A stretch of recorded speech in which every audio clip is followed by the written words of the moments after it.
In today's episode, a man-eating sloth bear terrorizes a small village in India by attacking anyone who ventured into the surrounding forest. From people being eaten alive by the bear to survivors escaping with their faces ripped apart, this bear attacked over 36 people and killed 12 of them. Hit that like button and subscribe right now. This is the terrifying true story of the sloth bear of Mysore. Welcome to Final Affliction. When you hear the name sloth bear, you probably think of quite a docile, lazy creature who takes its time getting from place to place. But despite its name, these bears are nothing like the creatures they are named after. The only thing that these bears and sloths have in common are their unusually large claws. But how they use them differs completely, as some unfortunate people found out back in 1957. Mysore, otherwise known as Mysuru, is a city in the southern Indian state of Karnataka.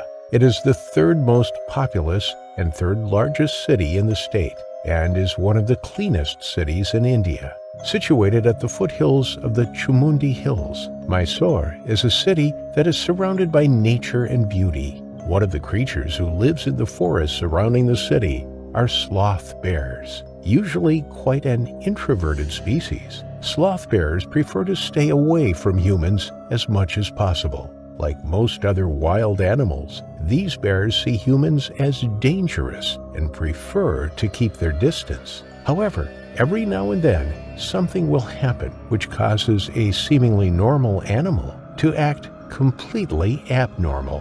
This is what happened to one sloth bear in 1957.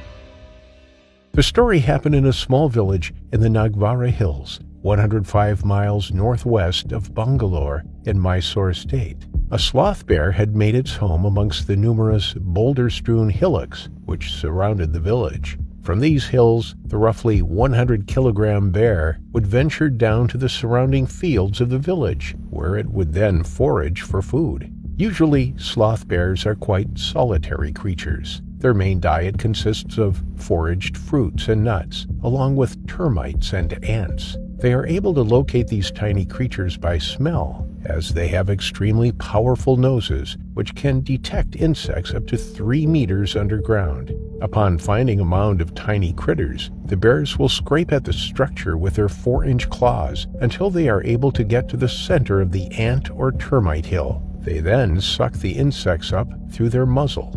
Considering the normal diet of these animals, it came as a shock to everyone in the village when they discovered that someone had been severely mauled by one of these creatures. The man had simply been out in the forest, foraging for some fruit, when he stumbled across the sloth bear. The animal had also been out trying to gather some food to eat. However, it was badly startled when the villager came across its path. Unfortunately, though, instead of running away from the man, the bear began to attack him instead.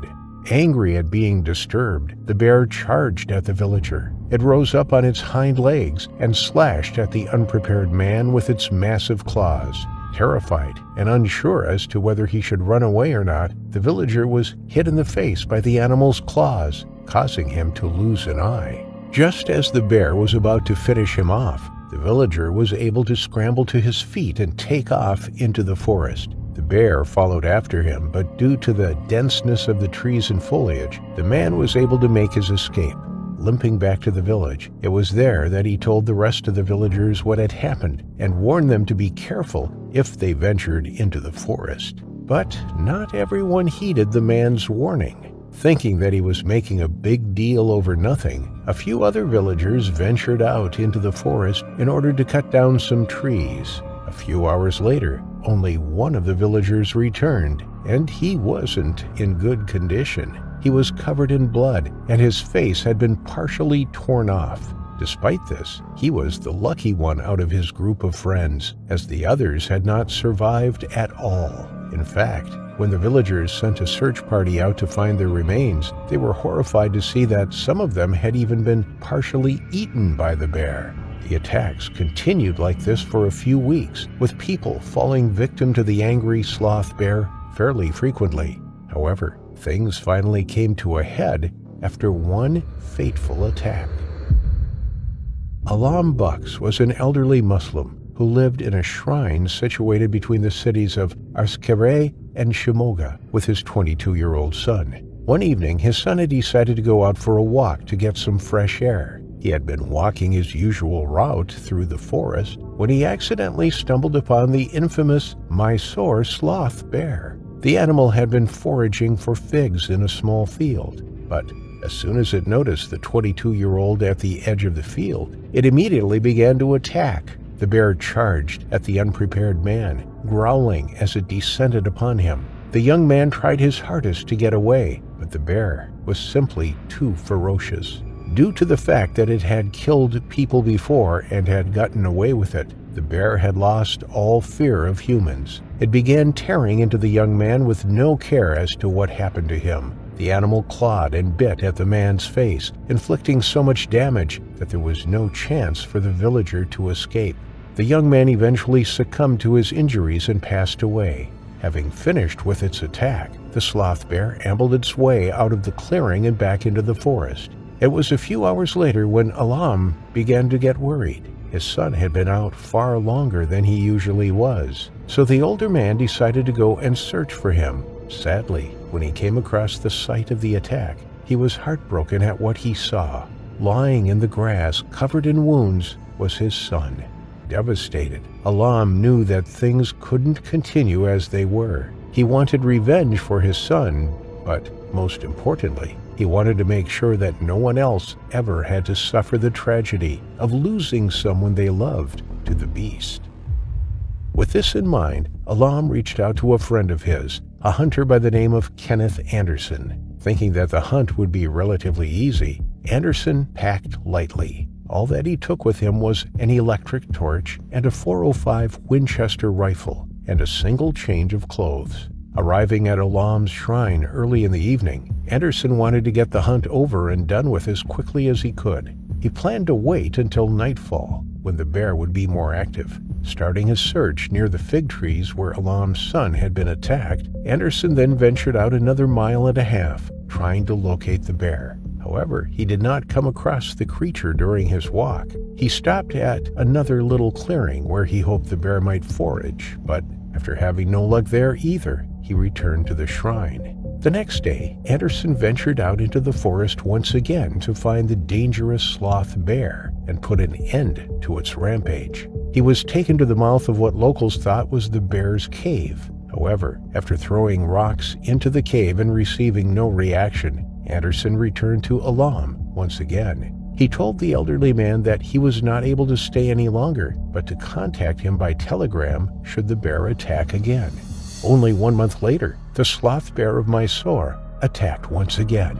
2 woodcutters who had been out in the forest were seriously mauled by the infamous sloth bear, as it was disturbed by their actions of chopping down trees. With a sudden ferocity, the bear charged at the 2 men, slashing with its long claws and biting at them with its sharp teeth. Whilst the first woodcutter was able to escape, even with injuries, the second woodcutter's injuries were simply too fatal, and he passed away. After discovering the 2 men, the district forest officer of the area contacted Kenneth Anderson again. They wanted the bear dealt with as soon as possible. After receiving the message, Anderson requested for the exact coordinates of where the bear was last seen. He was determined to get the bear and put a stop to the attacks. It took 10 days for the coordinates to come through, which annoyed Anderson as he worried that the bear could have moved on by then. However, the hunter was still determined to catch the bear. He traveled to the hillock, which was 3 miles from the nearest town. Along with the hillock, there was a nearby lake called the Ayankara. It was here that it was discovered that the bear had attacked another person, a forest guard who had been doing a simple patrol. Setting forth with a rifle, a torch, and a few helpers, Anderson traveled 6 miles into the jungle. Earlier that day, a man had approached Anderson, telling him that his brother had been attacked by the bear. It took an hour and a half of trekking before Anderson finally stumbled upon the injured man. He had heard the man's pained moans and found him unconscious at the bottom of a tree. Knowing that he couldn't just leave the man on the floor, Anderson picked him up and began to carry him back to the village. Sadly, he only got a short distance before twisting his ankle. This meant that there was no way for Anderson to save the man, and he ended up passing away. Anderson was later found by forest officials, who took him back to the hospital. He stayed in the hospital for a week before he was released. During his time in the hospital, the bear attacked 2 more people along Ayankere Lake.